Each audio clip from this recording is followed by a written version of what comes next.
How to fix light scratches on glossy carbon fiber surfaces. Here's what you'll need. Sandpaper in 400, 800, 1200, and 2000 grits. You can skip 1200 if needed, but 2000 is a must.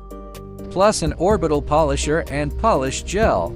Start by sanding the scratched area with 400 grit sandpaper. Then successively use 800, 1200, and 2000 grit until the surface feels completely smooth. Next, apply polishing compound to the area. Finally, attach a wool pad to a polisher and buff it until the scratches disappear. Okay,